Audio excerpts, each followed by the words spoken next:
Hello friends and welcome back to my channel. My name is Bailey Tarosian and I make content about becoming the best version of myself as I step into this period of my mid-20s where I'm kind of figuring out life, and also my journey to becoming a mom soon, because that's kind of the newest thing on the horizon for me, and every day is a learning experience and a new part of the journey, and I want to share that with you. So today I want to sit down and talk with you about my trying to conceive journey, because I thought it was going to be very complicated, but with a lot of research it wasn't as complicated as I thought it was going to be. So I'm going to talk with you about my own personal journey and give you some tips that might help as well with you if you are currently trying to conceive. Before I start getting into everything, I do want to say that I am by no means a medical professional. Obviously, always consult a healthcare provider and ask them any questions you have if you have any deeper questions. This is just my personal experience and what I did to conceive. Me and my husband were also lucky in the fact that we didn't end up having any fertility issues, and that's awesome, but I know that's not everybody's story and everybody's body is different. So while this was our story and this is what we did to improve our chances of conceiving, this might not work for everybody. So yeah, again, just my personal experience, and I'm going to share that with you now. When we started on our trying to conceive journey, I was really worried we weren't going to be able to have kids. I had not really read a lot about reproduction and how all of that really works, other than the basics, obviously. And growing up in a small town with minimal health, classes that actually teach you anything beneficial about reproduction and how that works, I feel like I was starting from ground zero essentially, and I had no idea what to think about, where to start. And I was so convinced that our trying to conceive journey was going to be extremely complicated, take an extremely long time, and we were going to have a lot of issues along the way. In my own research, one of the things that kept popping up was to get one of these ovulation test kits. This is one that has been sitting under our sink for a while now. This is the Easy at Home by Premom. So you can basically take these strips, which they come in these little blue packages, and you pee on the strip, so to speak, and it will tell you whether or not your body is producing luteinizing hormone. I could be explaining this a little bit wrong. Like I said, I'm not a medical professional, but I just started with this. And these little blue test strips were very helpful because it helped me at a minimum to understand my cycle better. When me and my husband started trying to conceive, I had just come off of the birth control patch, and I wasn't sure how long that would take to clear out of my system, and also for my body to start kind of ovulating as normal. And I was really worried it was going to take a long time. I was also worried that maybe I had some sort of underlying health issue I didn't know about because from what I've read, and again, I'm not a doctor, but I know that birth control can cover up or mask some issues for certain people, so I wasn't sure if I was going to be one of those people or not.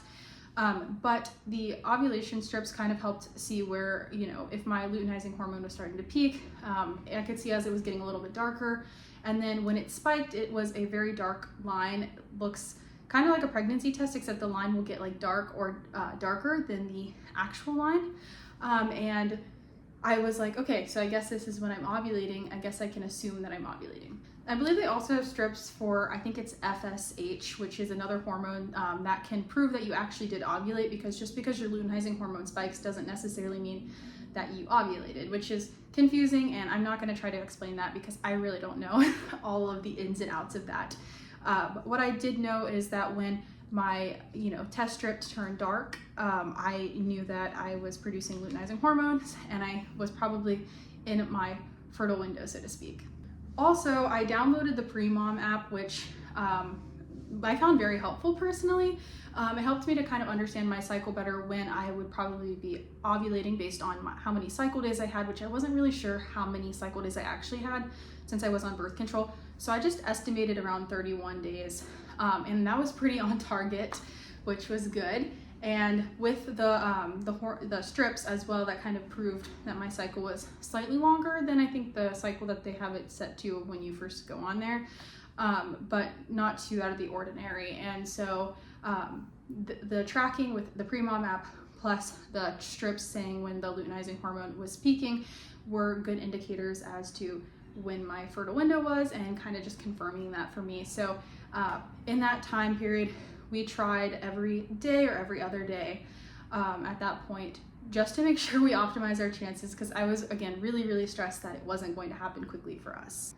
And the thing I liked about the pre-mom stuff, not trying to shout them out too much, but I really did rely on them so much during our trying to conceive journey, was that when you take a picture of the strip, it will actually tell you like when it peaks, and it will have like a little graph and everything. So it's very informative. It shows you a lot of, information that you might not have had before. I know personally I had, again, no freaking clue how that worked.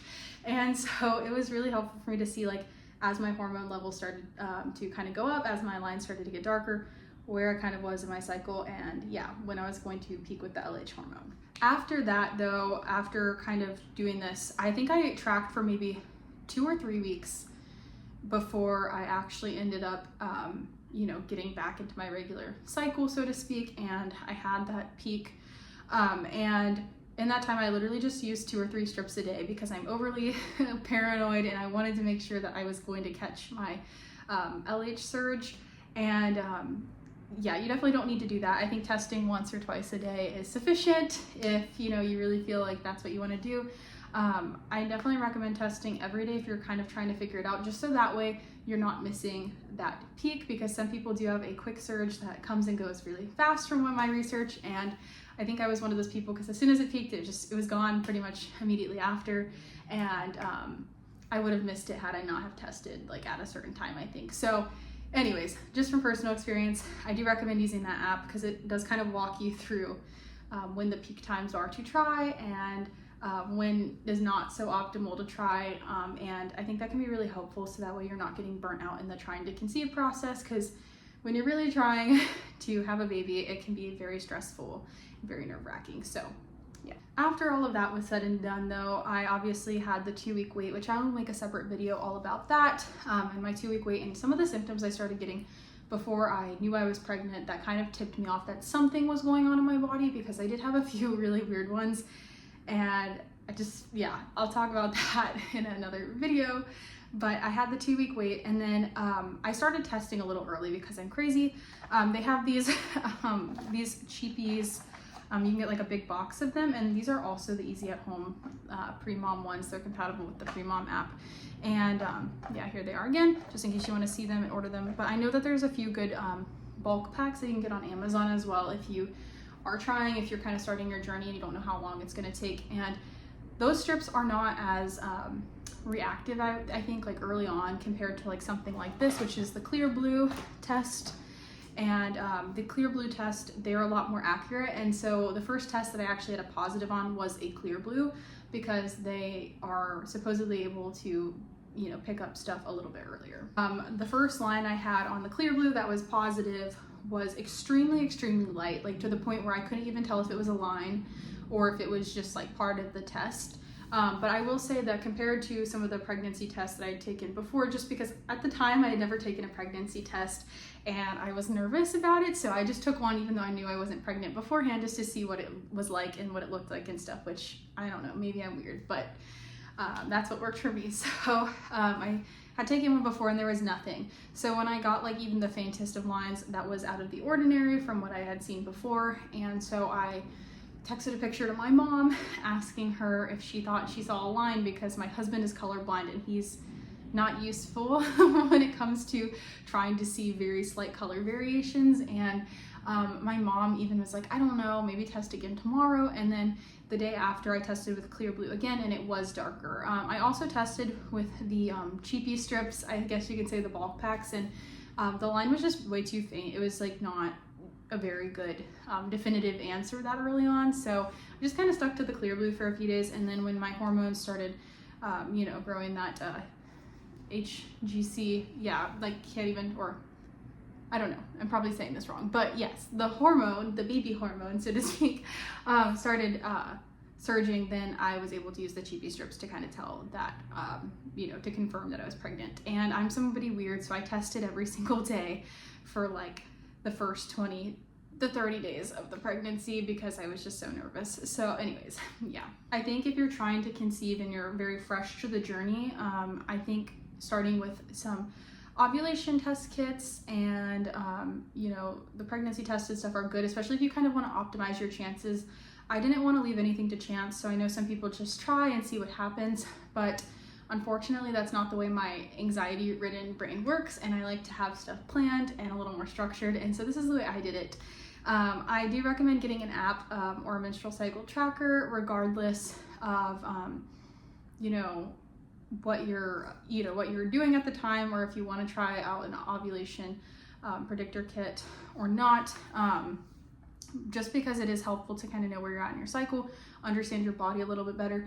And if you're worried about privacy things, you can just get a calendar and write on there as well, kind of estimate that out, which I think can also be helpful as well. So I just personally chose to use an app because that was what was best for me at the time. And I found it really helpful and very nice to have some guidance and some articles as well on there that could help guide me in my trying to conceive journey, because I was just not sure how it was going to happen.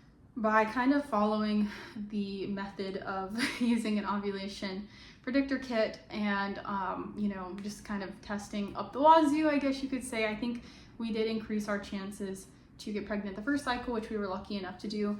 As I said, though, everybody's body is different, and you should always consult your medical provider over a YouTube video from somebody unqualified like myself to help guide you on that journey. But I did find this helpful, and I did find it nice considering I was not in touch with a current OB at the time, just since we had just moved and everything, and I didn't really have anyone to talk to about that. I found that this was a great way for me to understand my cycle better and also understand when my fertile window was, so that I was able to conceive. But this is also helpful if you're trying to not conceive as well. Understanding your cycle is valuable for so many reasons. Anyways, I'm going to stop this video here. I think I've shared enough, but yes, definitely recommend you go pick up some ovulation test kits if you are starting to try to conceive, just so you can understand your cycle better, even if it does take you a little bit of time. I can also kind of tell you if anything's out of the ordinary, and then that's something you can talk to your doctor about as well. And I personally liked that because I was understanding my cycle. If I did need to eventually get help with my fertility, I would have a better understanding of what was going on, and I would, have tracked that for a certain amount of time, which some insurances do need proof that you have been trying, for a certain amount of time, from what I understand. And so that just made me feel better. But yes, anyways, thank you for watching this video. I hope that this was helpful in some way. This was definitely stuff I wanted to know, but again, I know I'm not a medical professional, and there's a lot that I'm still learning constantly every day. But this was something that I didn't know, and I learned, and I thought was helpful. So have a nice one. Thanks for sticking around. And if you want to see more pregnancy related videos, motherhood, becoming the best version of myself as a mid-20-somethings woman, I would love for you to stick around. Feel free to like, subscribe, and connect with me over on Instagram. That's my main platform at Bailey_Terosian. I'd love to chat with you there about this more, or answer any questions you have if you have any other personal, more pressing questions about my trying to conceive journey or any other parts of my pregnancy journey. Thank you so much, and have a good one.